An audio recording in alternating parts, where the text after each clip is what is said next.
God bless him. It's going to be fun to watch, but I don't think that state's coming back.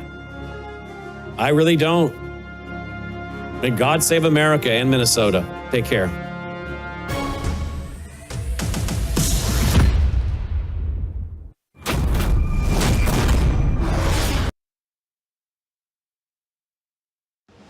Colonel Rob Maness has a lifelong record of providing dedicated service to this nation. Having worked his way up from the enlisted ranks to full colonel, he served our country for more than 32 years.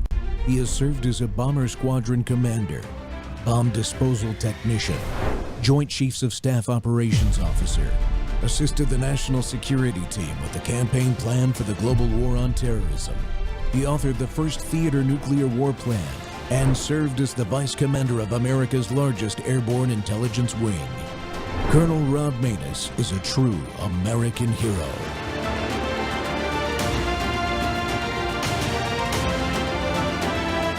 This is Rob Maness Live. The future is ours.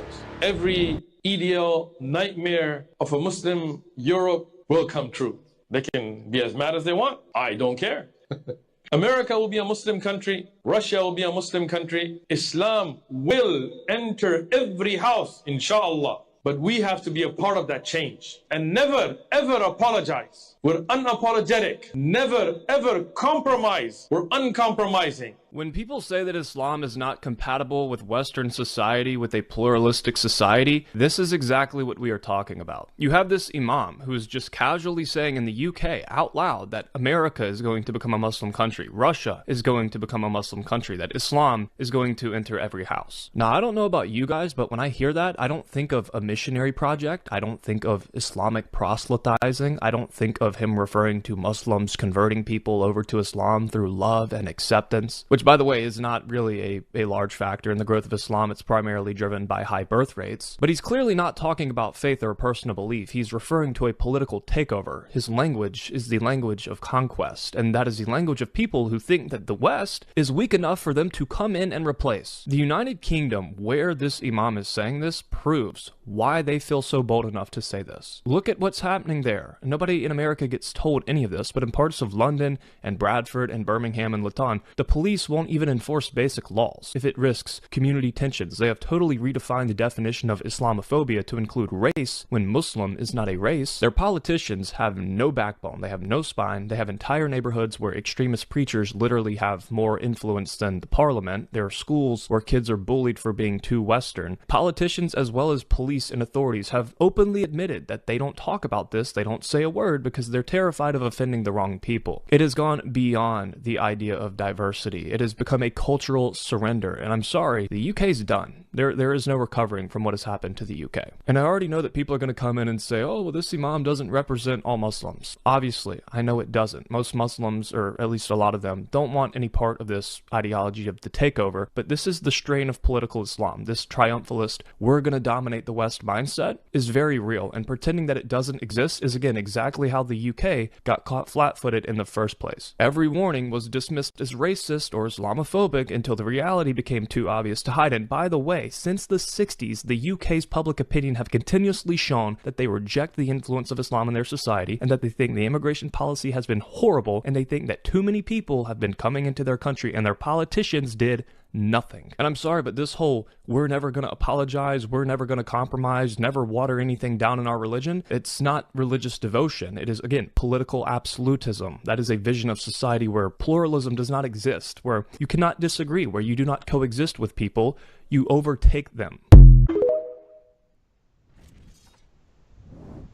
Welcome back, America, to Whistleblower Wednesday here. The Rob Maness Show's live on Worldview Tube and our X Spaces simulcast. The storm of Islam is already in America, and I know the powers that be told you it was Islamophobia or racism to oppose these cavemen and their death cult coming to our shores. They've literally raped and pillaged Western European lands and our leaders let them for the sake of some idiotic ideology called diversity. They want the entire world to be Muslim. They're using leftists to achieve this goal. Thousands of Muslims recently gathered for prayer in Times Square, New York City. And the comments on social media posts that showed it overwhelmingly called for America to be a Muslim country. By the way, just a reminder, New York City just voted for Zohran Mamdani, a Muslim Marxist, as their mayor. There's open blocking of public spaces for prayers 5 times a day, and it's happening in large cities across this country. And there have even been incidents of citizens being attacked for using cameras to film these invasions of areas that belong to all of us. Hamas-supporting Islamists are harassing Christian church attendees openly right now. In New York City, at St. Patrick's, you will see it if you go check it out. It's happening right now. It's going to happen all throughout the Christmas holidays. What would happen if Christians gathered outside a mosque or two and blocked the public space at random to hold a giant prayer service and witness the gospel to them? Do you get it yet, folks? Well, my guest today is Pastor Dan.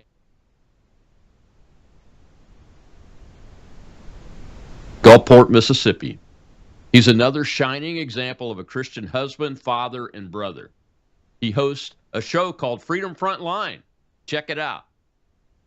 Well, Dan recently went to New York City on a mission trip and actually debated Muslims in several mosques in the city. And that's why I asked him to come on today to help get this word out.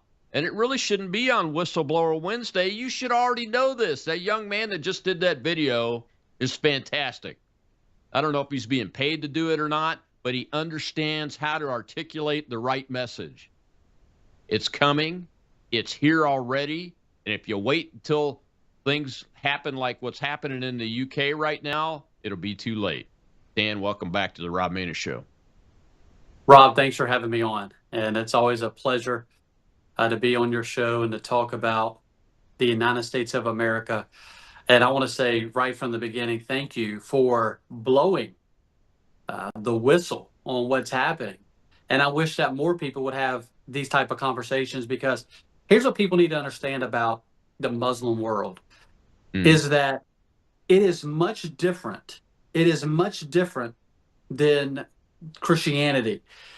And whenever you look at, I was, like you mentioned, I was just in New York City, and I went to several different mosques and I debated, and we'll get into that here in a moment. But I believe that one of the main issues in America isn't the fact that the Muslims are coming to take over, but it's the fact that the Christians are letting it happen. It's the fact that Christians are being silenced. It's the fact that Christians aren't saying anything. It's the fact that Christians are so scared of their faith, and they're scared that they might offend someone, that they're not willing to stand and push back against this ideology of the Muslim world, which is not just to come in here and win elections. But I don't think people really understand what it means for America to be a Muslim country. Your freedoms that you know as of today, those freedoms are gone. I mean, they are no longer here. I mean, you just look at a lot of these countries that are predominantly 97, 98% Muslim. Go look at the freedoms that women have, in these countries. Go look at the freedoms that students have. Those freedoms are gone. And Christians, they're just being quiet.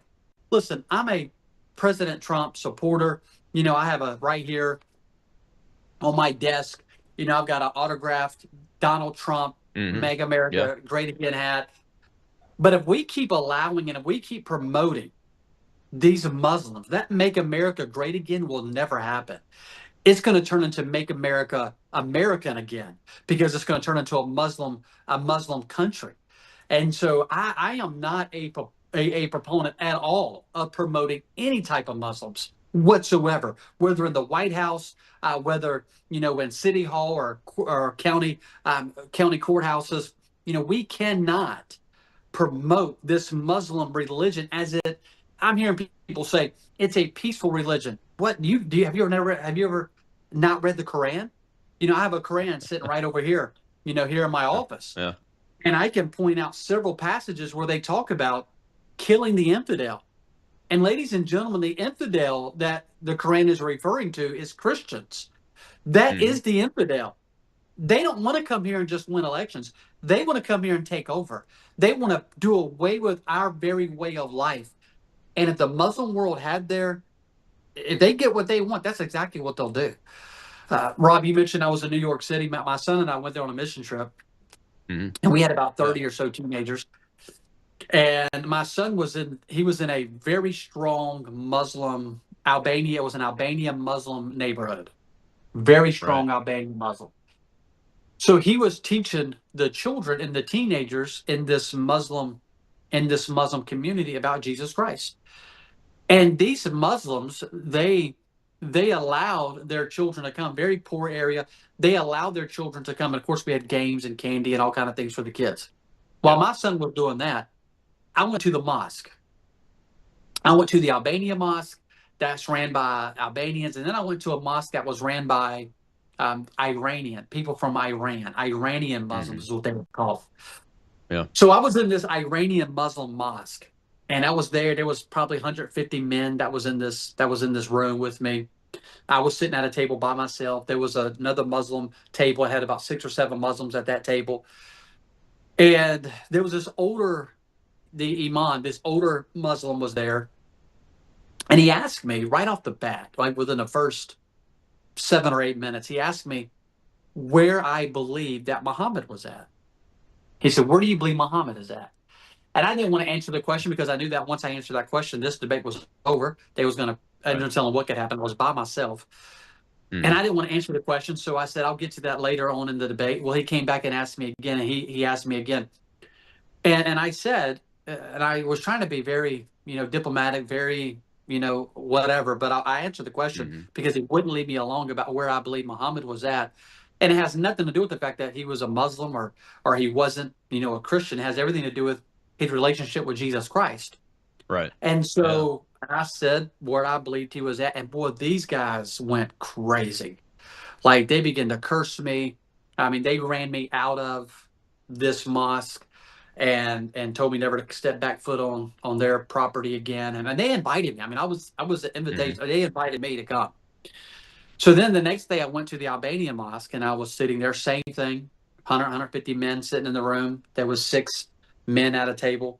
It was me at my table and by myself. And we began to have a conversation. And those Albanians, those Muslims were much different than the Muslims the day before. We had about an hour and 15-minute conversation, debate going back and forth about Muhammad and Jesus. And it was a very good debate. But it was very clear in the conversation in both mosques that it's not that they necessarily don't want to just take over in the government world, but they also want to shove their religion down our throat as Christians. And they want us to adopt their view as far as the Muslim world. And whenever you look at the Quran and you look at the Muslims and the Muslims of the past, and what they're doing now in the UK, as a young man was talking about, and what they want to do in our large cities, it is not a peaceful takeover.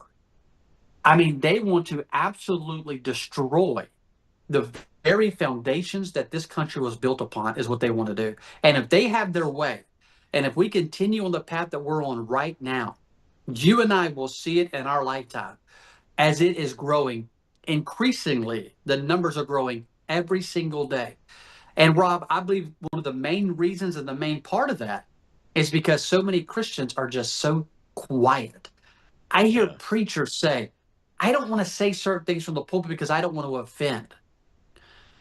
I don't know what these guys are thinking. Like, I don't know what they're thinking. Yeah. Dan, we got to take a break here in a minute, though, but I just want to say thank you for telling the story, and I've got some questions about your experiences with the individual Muslim families directly, if you had any interaction with them or some of your son's stories for the next segment. Because I think that, I mean, here's something about America, today's America, that most Americans don't know, is that every state constitution that was in existence when the Constitution of the United States Bill of Rights was adopted, the First Amendment, the first 10 amendments to the Constitution, the First Amendment, which guarantees freedom of religion. Every state constitution had a state-supported religion in it called Christianity.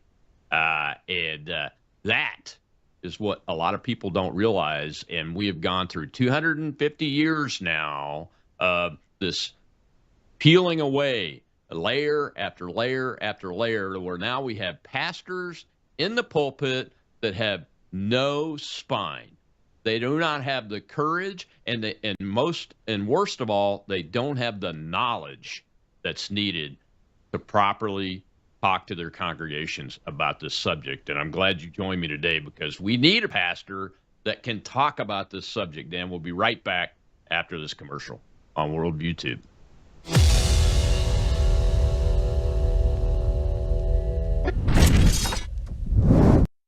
Do you appreciate all the free programming we produce here at Worldview Tube? Well, if you do, we need your partnership now. If you're already supporting us, thank you. If you're not, would you please consider doing so? We have to have a big November and December end of the year giving. Please go here right now to this website, worldviewfoundation.com, worldviewfoundation.com. You can give through credit card. You can give through PayPal. You'll find our mailing address there if you prefer to support us through the mail. You'll also find our phone number. Simply use that phone number by leaving a voicemail for Melissa or texting her, and my wife will get back with you and help you make your contribution over the phone. We send out tax receipts with our EIN number, well, the first week of February of each year. We, again, have to have a very big November and December as we get ready for pushing out more Christian worldview programming for 2026. So thank you for going now to worldviewfoundation.com. That's worldviewfoundation.com.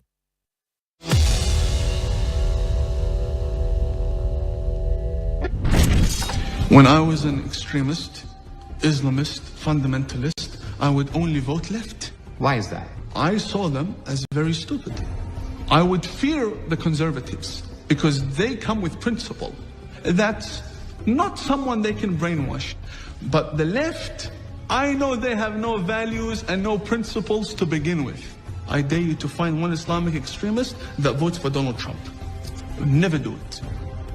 They'd give their vote to the leftist who wants to run around in pride parades. And Islamic extremists are against gays and homosexuals and transgenders, but they want the left to go and get busy with that. They want them, go speak about the climate, go speak about abortion, go kill yourselves, go do that. And Omar, she's fighting for abortion rights and all the other, my body, my choice. Yes, go do that, But would she have an abortion? Never. Never. Would she kill a Muslim in her stomach? Never. What is the fundamentalist and jihadi agenda for America? The future of America has to be Muslim. Welcome back to the Rob Maness Show. The storm of Islam is already in America, ladies and gentlemen. That's why we're doing this show. And we have to unify as Christians around understanding this issue, because this is not about a First Amendment freedom to practice a religion issue. That's why I brought up the state constitutions. The states that approved the First Amendment already had established a state religion. That amendment was about the federal centralized government. And that is something that people in America today do not understand. And it's the reason why the leadership of Christianity in this country, by and large, not all, but by and large, are soft on Islam, which is not a religion. It is an ideology of conquering and tyranny. There is no doubt about it, and it's not compatible with the Constitution of the United States of America. And any elected official that takes an oath to the Constitution but allows something like Sharia law or women and children to be treated like chattel slaves and those kinds of things because of their religion should be thrown out of office and, quite frankly, denaturalized if they're citizens and thrown out of this country. Because, as Donald Trump said yesterday, we don't want them and we don't need them.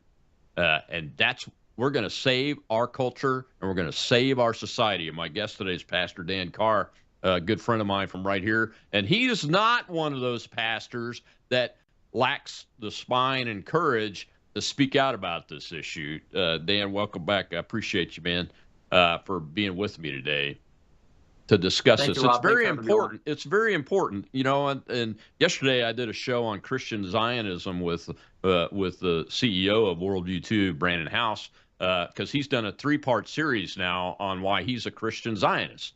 And I got texts from friends saying, "Hey, you shouldn't get in the middle of this.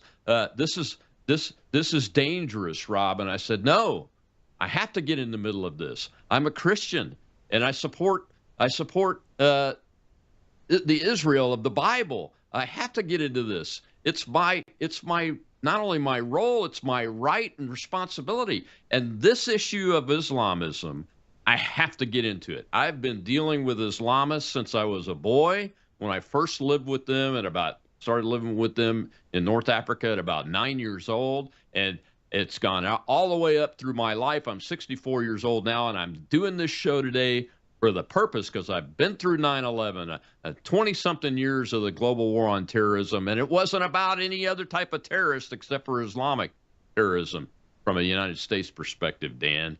So when you were in New York City, though, with your son and those young people talking in these neighborhoods with Muslims, what was your take outside of the mosque? Did you interact with any of the Muslim families, and what kind of things did you hear from them? So when we were in a lot of these neighborhoods, most of the adults in the neighborhoods, and even most of the adults that was in the mosque, could not speak English. So like a lot of the adults that the children could, all of the children could speak English, and they all went to, American schools, and they could all speak English. So the children could speak English. Most of the parents could not speak English. So I don't know what the parents were saying, to the children, because the parents that we did speak to, out of 10 parents, that were all Muslims, 9 of the 10 couldn't speak any English. And so we would talk to them through their children. And I'm not even sure what the children was saying to the parents, what kind of Bible club we were having. And so because we couldn't understand, obviously, we told the children that we were going to be teaching the Bible and talking about the Bible. And a lot of the children came. As a matter of fact, there was 8 of the teenagers, because my son was dealing with teenagers, 8 teenagers that week accepted Christ as their Savior. And so, and all 8 of them, and this is what people need to really understand. All 8 of them were scared about telling their parents. They didn't want to tell their parents because they didn't want to know the outcome. Listen, Rob, I have been dealing and talking and witnessing to Muslims for many years. I have yet to win a Muslim to Christ. I have yet, and I have seen several Muslims. I have a couple that come to my church. I have yet to win a Muslim to Christ where they was excited about going and telling their family, because they knew when they told their family was going to pretty much cut them off. Their family was going to, some of them even, their family had a funeral for them and never talk to them again. I know several Muslims. Now, there's some Muslims that I'm working with that they do have some type of relationship. Oh, they're not Muslim anymore, they're Christian, but their family's Muslim. And their family, after many years, their family is kind of accepting, letting them come back into the family. But they're like, we don't want to talk about your Christian faith, but we'll kind of let you come back around, for holidays and birthdays and stuff like that. And so I have yet to witness, see a Muslim accept Christ. Matter of fact, there was one Muslim, this has been many years ago, she lived on the coast, and she came to church with a coworker, and I went to her house, and after about 6 months, she accepted Christ as her Savior. The threats that she was getting was so great, Rob, that and it was from her family, that she had to move. She had to move to a completely different state. This isn't America. She had to move to a completely different state because she was worried about her own life because she had accepted Christ. So what do you think these Muslims will do to people like you and me? I mean, who totally 100% oppose their religion. And so in the neighborhoods, the children were very receptive to, like, my son and the other teenagers that we had. They were very separate. Yeah. The Albanian parents in the neighborhood, of course, I couldn't talk to them. They didn't speak English, but they was nice to us. Yeah. The Iranian Muslims, they were 100% anti everything that we were doing. I mean, they was trying to run us out of their neighborhood, didn't want us in their neighborhood. I mean, cursing. I mean, all kind of crazy things that they were doing. The Albanians were completely different. They did treat us different than the Muslims from Iran. And so now they didn't speak English either. I mean, they didn't speak English either. As a matter of fact, in both mosques, they had an interpreter, for what I was saying in both mosques. And even the children would have to relate to the parents what we were saying because they didn't speak English. I'm going to go back to what you said earlier about Donald Trump. So Donald Trump, we just stopped Muslims from coming to our country from, I think, 19 countries. Yeah. I don't think that's enough. I think we need to stop Muslims from coming into this country from every Muslim country in the world. I don't think they should be allowed. Every Muslim country in the world. Rob, I'm going to take it even a step further. And I'm going to say something that some of your viewers might even think that I'm crazy, and you might even think I'm crazy whenever I say this. And so I apologize, if you think I'm crazy for saying what I'm about to say. Not only should we stop every single Muslim country from allowing people to come into this country, not only should we stop them, but we should stop trade with every Muslim country in the world. We should stop trade. We should absolutely cut every single one of them off 100%. And I know some people will think, well, that's to the extreme. If we're going to win this, we have to cut it off. Cut off immigration. We shouldn't allow Muslims to come into this country from any country, and take it a step further. And we should stop trade right now. We should stop trade with every single Muslim country. We have to starve them out. What's going to happen is they are going to continue coming to America, and they're going to continue getting stronger in America. And they're going to continue, if we stay on the road we're on right now, they're going to continue winning elections in America. And we're going to see more like what's happening in Michigan, more what's happening in New York City. We're going to see more of that happening all over the United States of America. So if we're going to fight this battle, we're going to have to go to the extreme. Stop every single Muslim country. You say, well, that's a lot of countries. So be it. Stop every single one of them from coming to America. You say, well, that's a lot of countries we got to stop trade with. Stop trade with every single one of them. The United States of America will be 100% fine. It will be okay. America's not going to crumble. America's not going to be brought to her knees if we stop trade with these Muslim countries. What will happen is some of these Muslim countries will be brought to their knees. Some of these Muslim countries, they will soon wake up and understand, hey, look, we got to straighten up if we're going to do any trade with the United States of America. That's where I'm at right now today when it comes to dealing with these Muslim countries. Yeah, Dan, you're going to get called an extremist now, and a racist bigot, and an anti-capitalist, too. But you know what? You have some good standing in that, and I'll go into this after the break. I want to take a question from the audience. We have an audience member that's got a question real quick before we get to this break. Go ahead, AJ. Thank you, Colonel, sir. Pastor Carr, it's a pleasure. What do you think, from your perspective, is the most attractive attribute of Islam to the non-Christian kids that they get to basically brush, shoulders with, via which I should say, that have a tendency to grab them and pull them in their way? It's sort of I was born into Shia Islam myself, and I know the answer to that question because I was one of them. But I wanted to know what your answer to that question is, given the fact that you are actually on the other side of the pulpit. With that, thank you.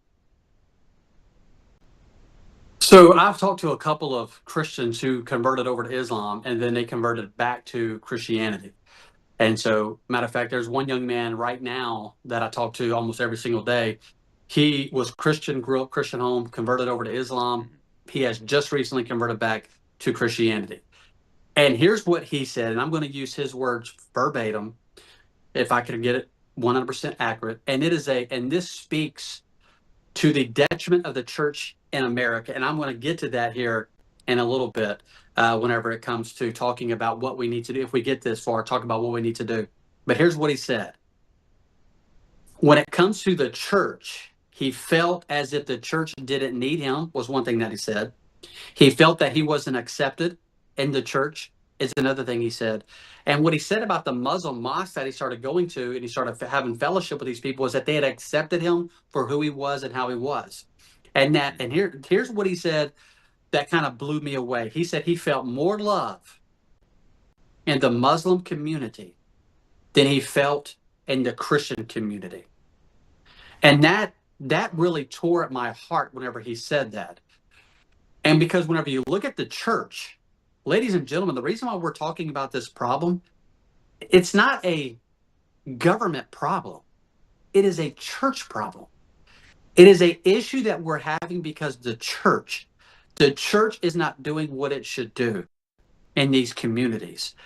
And people will hear what I said a while ago about, cutting off Muslims from coming to America and cutting off these countries.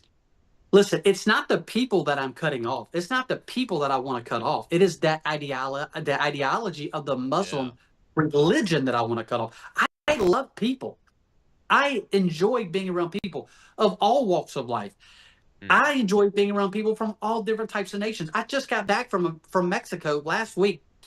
I mean, I take mission trips and go all over the world. I love being around people. It is not the people that I want to cut off because I love people. It's that I don't want that ideology coming to America that is going to fundamentally change our nation and not make it better, but make it 10 times worse. That is what I'm opposed to. So when people say to me, you're a racist bigot. No, I'm not a racist bigot. I just don't want ideology coming to America that's going to destroy America. So let's shut that down and keep that from coming to America. Exactly right. We got to take another break, but when we come back, I want to touch on this cutting off trade issue real quick because I have a question for you about that based on some things that I know about slavery. We'll be right back with Dan Carr.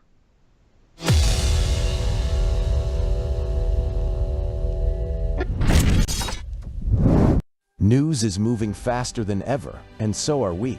Worldview Tube brings you 24/7 live stream coverage and now real-time alerts when it matters most. Once you have the Worldview Tube app installed, exit the app and navigate your way to Settings. In Settings, locate the tab labeled Notifications. Select the Notifications tab.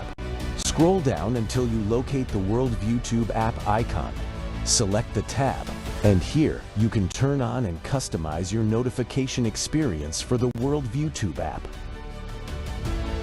News doesn't wait, and neither should you. Turn on push notifications to stay informed. Every headline as it happens.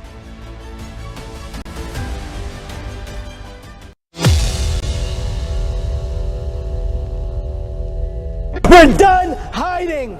We're done. We're done being tortured and hurt and judged.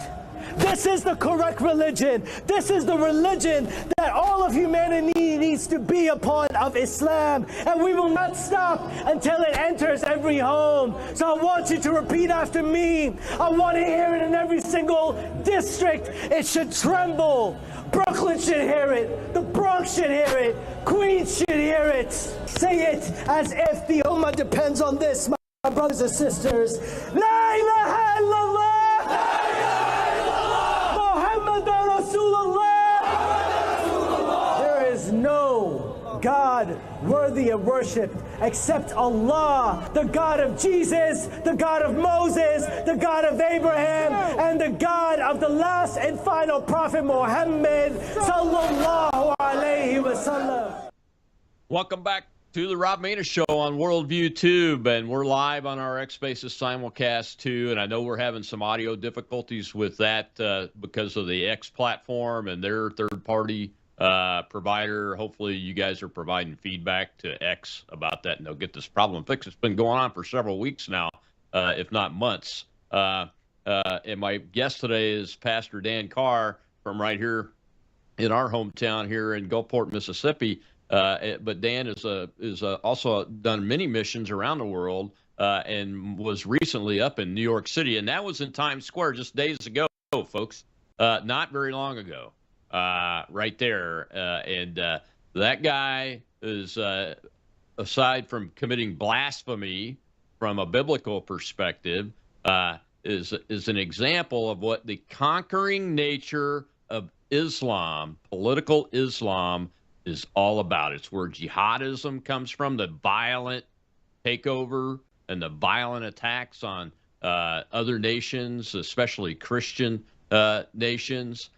That's where it comes from. You can feel it emanating from him, and he is 100% on board with political Islam, which needs to be eradicated from the United States of America, because our country will fall like the other Western European countries are falling right now if we don't do something about it. And then, in that last segment, we talked about cutting these Islamic countries off on trade. It made me think about something I was just refreshing my memory about and reading about today, Dan, and that is the slavery that still exists in the world today. And I know the soft leftist, communist, Marxist, progressive idiots in America and some of the folks that think they're in the center in America, but they're really on the far left because the left has been able to move the center away from Americanism, the Americanism of the Constitution and the Declaration, and towards Marxism and Democrat socialism and those kind of things. I know that they are going to say slavery doesn't exist. That's a white man thing. White people did that. That's baloney. Today, as I speak to you now, every Gulf Arab state, every Islamic state has slaves in it. Every single one of them. Because especially in places like Saudi Arabia and the kingdom, because those citizens there, they're not going to do the crap work that needs to be done to run a society. They hire indentured servants. They treat them like slaves. They dress them in orange and blue coveralls like prisoners. And they don't protect them under the laws that they should be protecting them under. And they treat them just like slaves were treated in this country for many, many years before it was eradicated. That's a problem. We ought not be doing trade with countries that have that type of infrastructure in their economies. So Dan's got a point, a very valid point, that the United States of America and the West should not be doing trade with countries like that. We should use our economic power to force them to abandon that concept anywhere we find it. So, Dan, welcome back. Sorry, I went a little long there, but I wanted to get that out to let you know that, your idea is not extremist. It's not crazy. There are valid and just reasons to be thinking about a policy like that. Rob, you're right. And unfortunately, one of the arguments from the left, anytime there's a disagreement and they don't have anything to come back on, their argument is, well, you're just a racist, or you're this, or you're that. And that's the furthest thing from the truth. It's like I said in that segment earlier. I'm not against immigration, right? I am for immigration. I am for people coming to the United States of America. What I'm not for is people coming to the United States of America that brings in this religion that will fundamentally change the United States of America. If I lived in one of these other countries, I would be wanting to get to the United States of America as quickly as I possibly could. This is the land of the free. This is the land of liberty. This is the land of where people can have opportunity to work and to make money and to build their families and things of that nature. I would absolutely want to get here as quickly as I could. I'm not against immigration. I just want people to come here legally. And I want people to come here that are going to adopt the American way of life, not bringing in this ideology of wanting to take over and destroy. I do not want America to become like Iran. I do not want America to become like Afghanistan or Iraq or Turkey or Egypt. I don't want the United States of America. Listen, I don't want the United States of America to become like Russia or North Korea or any of these other countries. I want the United States of America to remain free and liberty. Men and women can choose where they want to work. Men and women can choose their own way of life. And yet I might disagree with someone's way of life, but they have the right to choose their way of life. And so whenever you look at religion, right, Islam is much more than just a religion. Mm-hmm. In America, there's all different types of religions, right? You have Baptist, you have Pentecostal, you have Catholic, you have Presbyterian. I mean, there's a whole list of religions. You have Jehovah Witness, you have Mormon, lots of different religions, and there's lots of differences amongst those religions. But here's what I'm going to say: is that first off, you don't go to heaven because of your religion. You go to heaven because of Jesus Christ. Jesus is he should be. Now, he's not, unfortunately, in a lot of religions, but Jesus should be the common denominator among all religions, is that Jesus is the way to heaven. I'm not going to heaven because I'm a Baptist. You're not going to go to heaven because of whatever religion you are. It's because of Jesus Christ. That's why you're going to go to heaven. The Pentecostals are not trying to fundamentally change America. Yep. They abide by the Constitution. The Baptists are not trying to fundamentally change America. The Catholics are not trying to fundamentally change America. They're not holding town hall meetings with all of their different their religion, talking about how we want to take over America and we want to change America. The Muslims are. The Islam, they are doing that. They are trying to fundamentally change the very foundation of this country. And that's why I say stop every Muslim from coming. Stop every trade with these countries, because they are trying to fundamentally change and destroy the nation that we know. It has nothing to do with the people. It has everything to do with their religion and their ideology. That's what it has to do with, not their religion. Because there are Muslims that are white. There are Muslims that are black. There are Muslims that are from the Middle East. There are Muslims right now in Africa that are killing Christians by the thousands. And so, what are you going to do? Let them into America? No, I'm against. I want to stop every one of them. Every Muslim. I don't care what country they're from. I don't care what the color of their skin is. That ideology needs to be stopped from coming to this country. It needs to be stopped 100%. Yeah, you've seen what's going on with all this massive fraud that the Somali community in Minneapolis, Minnesota has achieved, where they've transferred billions of American tax dollars over to fund the terrorist organizations in Somalia, the Islamist terrorist organizations in Somalia. I agree with President Trump that we should be looking at those folks. He's removed their temporary protected status if they're refugees or recent migrants. And he has even said, if somebody has broken our law and violated the oath they took when they became a naturalized citizen, we should be able to denaturalize them and deport them. We don't need people like that. And these people, this particular group, has broken our laws even after becoming citizens. And in my opinion, you can't be an Islamist and take an oath to the Constitution like these naturalized citizens have and really mean it. So we should probably denaturalize most of them. Now, there may be one or two folks that are able to assimilate to America and have assimilated to America, but by and large, they're not doing it if they're transferring billions of your tax dollars over to fund the terrorists. I see Islam more like a military than I do a religion.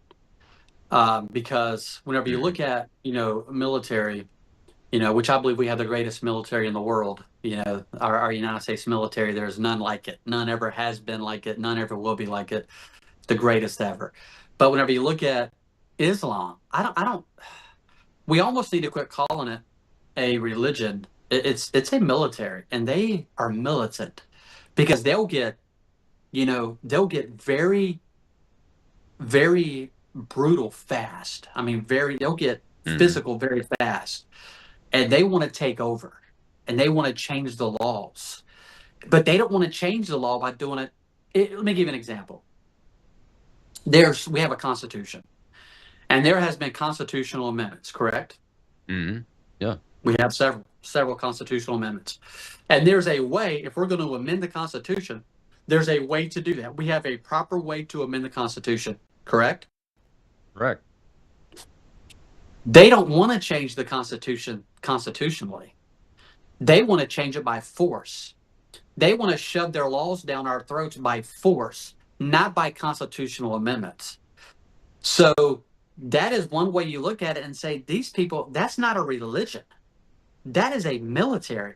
They're coming in and trying to take over. They're trying to change our laws, not constitutionally. They just win an election and they think, well, because I'm the mayor, that I can just enforce all of these laws. We have a constitution for a reason. And I don't care if you're Republican, Democrat, Independent, Libertarian, what religion you are. If you're not willing to abide by the Constitution, then you don't belong in the United States of America. You don't belong. You're absolutely right. You're absolutely right. We saw it in Dearborn, Michigan over the last 3 weeks or so. And Dan, we got to take our last break. When we come back, this show's going way too fast, folks, but it's information we got to get out there. We'll see a clip about what Dan's talking about, where they get vicious very quickly. And this clip is in the Bronx, I believe. We'll be right back on Worldview Tube.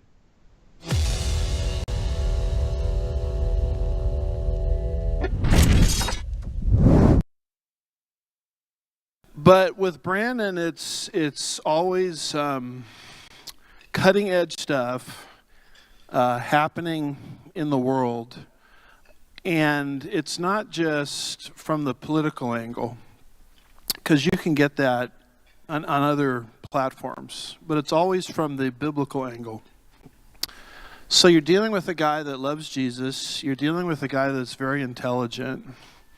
You're dealing with a guy that is cutting edge conservatism, and you're dealing with a guy that wants to be biblical all at the same time. And so for that reason alone, I hope many, many people will not just lift up his ministry in prayer, but will also financially get behind it, because from the angle I'm trying to describe, he really is the only game in town. And we desperately need it in these last days. Can I get an amen to that?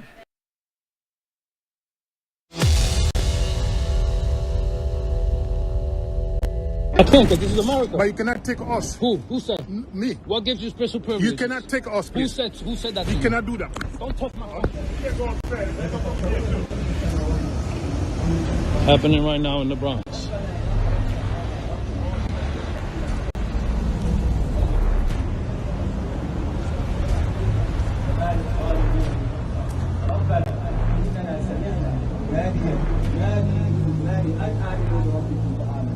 ربنا فاغفر لنا ذنوبنا وكفر عنا سيئاتنا وتوفنا مع الابرار ربنا واتنا ما وعدتنا. Are you taking videos? Yep, I am.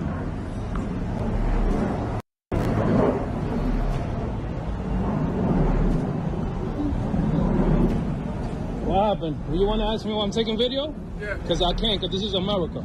That's I'm not why. saying don't take it. Okay, why? okay. I can't, because this is America. But you cannot take us. Who? Who said? Me. What gives you special privilege? You cannot take us, please. Who said that to you? You cannot do that. Don't touch my house. No, don't do that. Don't do that. Can you go? I don't give a fuck. You go? I don't give a fuck. This is fucking America. Welcome back to the Rob Maness Show. And the storm of Islam is already in America, ladies and gentlemen. And it's time to, especially if you're a leader of a Christian congregation, to find your spine and dig deep down and highlight the truth. Have the courage to talk to your congregation so that they receive the truth. And the truth is, Islam is not a religion. It is a violent ideology that conquers and converts by force. And it's even a concept described in the Quran and the other documents that go with the Quran for the Islamic fundamentalist religions. And my guest today is Pastor Dan Carr right here in Gulfport, Mississippi, who's been on mission trips up to New York City. That was the Bronx right there. Just within the last few weeks, Dan, and what I've noticed seeing is that they've come out and they're blocking streets and sidewalks for their prayers 5 times a day. Now, I'm not opposed to Islamists going to their mosque and praying, or in their homes, or even one person maybe that's right outside the store where they work or something. But to prevent Americans from being able to do the things that Americans do, and then get violent on them when they object to the restriction unlawful restriction that somebody's trying to put on them because of this Islamist tyranny, that's unacceptable. It's unacceptable not only in this country, but anywhere in the world. But that's what's happening now. And that's the kind of things that I've seen in all of the Islamic countries that I've had to serve in and live in since I was 9 years old, is force. The use of force is what they do to get you to comply, to get you to convert, and the threat of death. That is totally different than Christianity, where you witness the gospel of Jesus Christ and people are won over to Christ because of the love that comes through the proper preaching the gospel story of Jesus Christ. And it's look, the words, he's knocking at the door, but you have to open the door and let him in. That's a totally different concept than this Islamist concept. And that's why our country's at risk. Things that I would like to give, if we have time, to talk about on how we get a spiritual renewal in America. I said this earlier, and I want to make something clear. I don't think that we need to go start rounding up everyone that's not Christian, that's a Muslim, and start shipping them back to whatever country that they might have come from. A lot of Muslims were born here. They've been raised. I'm not saying let's go ship them home. What I'm saying is we need to stop people from coming here from other countries. That's what we need. We need to just stop that. Don't let anybody else in. Stop it. Let's get a handle on what's happening. Let's get a handle on, this Islamic religion and this force that they're coming in and trying to take over our nation. And so that's what I'm saying. The people that are here, America as we know it, we're going to lose America if the church doesn't wake up, if the Christians don't wake up. Let me ask your audience, let me ask you this question. Of course, don't answer it, but the question is, how much time do we pray a week for America? They say the average Christian prays less than 5 minutes a week. 5 minutes a week. The Muslims are praying 5 times a day. Yeah. 5 times a day. They get on their rug and they look toward the east and they pray 5 times a day. Average Christian prays 5 minutes a week. 5 minutes a week. I'm going to say this. If we were as committed to Jesus Christ as the Muslims were committed to Muhammad, we wouldn't have this problem in America. But we have this problem in America is because the Christian is not committed to Christ. We put a higher priority on Little League sports than we do going to church on Sunday. We put a higher priority on college football. There's been more conversations about Lane Kiffin and Ole Miss around Thanksgiving than ever about how good God's been to America. We have so many idols in America. We hold NFL athletes to an idol stage. We put so much emphasis on things in America as Christians, and we don't put the emphasis on our faith. We don't pray. So I'm going to say it again. If we were as committed to the cause of Christ as Muslims were committed to Muhammad, we would have this problem in America. We have this problem in America because the Christian is not praying. So the first thing that we need is to rebuild a national commitment to prayer, to where Christians are praying every single day for America. Daniel gives us a good basis of prayer. Daniel prayed 3 times a day. He prayed in the morning, he prayed in the afternoon, and he prayed in the evening. People say, well, I don't have time to pray. If you don't have time to pray, then you're way too busy. Your priorities are all out of whack. I'm not saying that we have to walk around like monks and praying, 24/7. What I am saying is that we as Christians are to be praying. And so we need to restore that in America. We need to rebuild that in America of going to our knees every single day and praying for our country. That's what America needs. It needs every Christian every single day crying out to God for a national revival. We saw a lot of that after Charlie Kirk. When Charlie Kirk passed away, we saw a lot of that. When 9/11 happened over 20 years ago, we saw a lot of patriotism in America. But that soon passed. We just saw New York City elect a Muslim. Patriotism is gone in New York City. Yeah. Charlie Kirk is passing. We saw a lot of people going back to church, people talking about a revival. I'm seeing less of that now. We move on. We're moving on. Yes, we do. And so we need to get back to praying. We need to get back to church. We need to get back to going to church like every Sunday. Like, I'm not talking about living at church, but I'm talking about going back to church. The church needs to become the church. And so many Christians, they think, well, the church is inside those four walls. We've got it all messed up. We are the church. We are the church. I am the church. You are the church. And we are to be taking the church to people every single week and having these conversations with people in our neighborhoods, in our schools, in our workplaces. People are so scared that they don't want to offend somebody. That's right. The question is, did Jesus ever offend anybody? I just talked about that the other day. The West, especially American Christians, have softened Jesus, especially those on the left. They've softened up the real Jesus. The real Jesus is the one that turned over the money changers' table and whipped them out of the temple. The real Jesus is the one that every single time, Dan, that I've read in the Bible where he spoke to a sinner, he used this phrase or some form of it: go and sin no more and follow me. And that is the Jesus that people really need to know. Some might call him the mean Jesus, but he's the tough love Jesus, because that's what Jesus is all about, is tough love. We're all born sinners, and through the grace of God, he was sent down here to take their sins so we could achieve salvation. But it wasn't through being soft. It was through preaching the word of God and insisting that people follow the right path.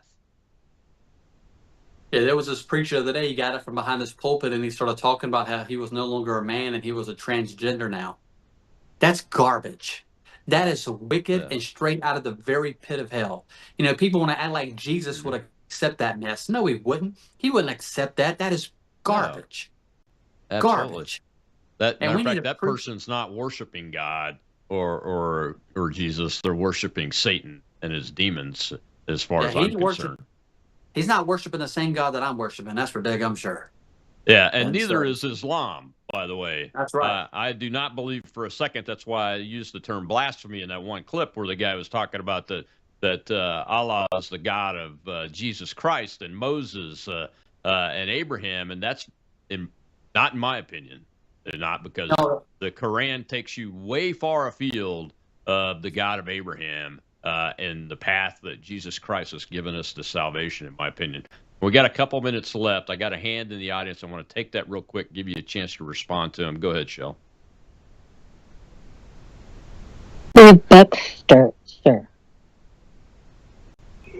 Hey, Colonel, Pastor Dan, listening to everything you said, I do agree with you 100%, but I do have a question for you.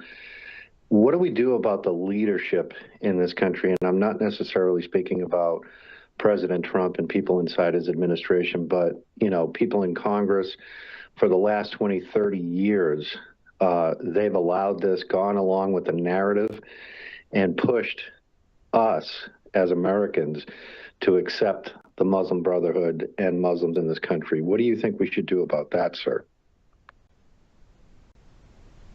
Rob, I think I heard the question right. Was he asking about the last 20, 30 years people in Congress were pushing to accept? Yeah, our leadership at every level has pushed Americans to accept this garbage. That's how we ended up with Somalis taking over Minneapolis and sending billions of dollars to terrorists. So a couple of things. One, vote. Let's get rid of those people. If my congressman gets up and he starts promoting, and my congressman is Congressman Ezell, if he gets up and starts promoting that we need to accept the Muslim faith, listen, we're going to have somebody run against him. We're going to try to primary him if he does that. Now, I don't think he will do that, but if he did that, we would try to work to primary, because I'm not going to support any congressman or senator that is up pushing for us to accept a way of life of Muslims that want to destroy the very foundations of this country. And so one is, let's primary them. And we have midterms coming up next year. Yep. Second thing, the reason why a lot of these Muslims, or a lot of these men and women, will be up saying that is because look where they're getting money from. Listen, whether you like it or not, a lot of these Muslims have money. And so they're funding a lot of these campaigns through, not necessarily through personal donations, but through PACs. You know, they get their PACs and they have a lobbyist that'd be in D.C. lobbying, you know, for these congressmen and congresswomen to be saying these type of things. And these PACs will be supporting. And you and I, most people, the naked eye, we won't know that it's a PAC supported by Muslims that is causing a lot of these congresswomen and men to get out and promote these things. So that's another way is follow the money, money. And so, but primary, get somebody to run against them, and let's get somebody in there that's going to promote the American values and not Islamic values, because those are two totally different things. Exactly right, Dan. Well, thank you so much for joining me today. The hour went way too fast. We're going to have to do more shows on this, and I hope you'll be able to come back on.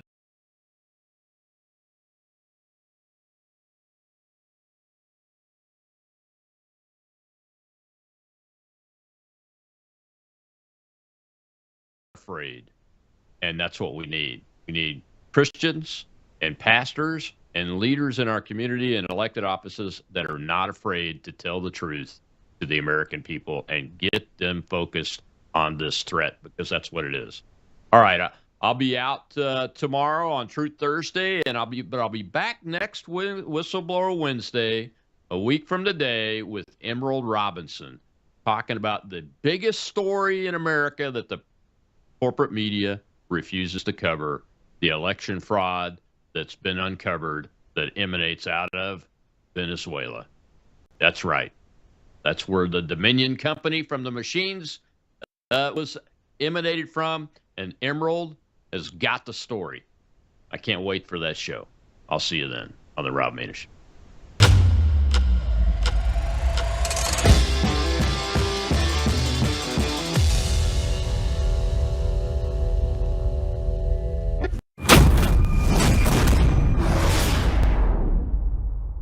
You're watching Worldview 2, built on the 35 years of Worldview books, documentaries, research, high-profile interviews, and the radio and television broadcasts of Brannon House. News is moving faster than ever, and so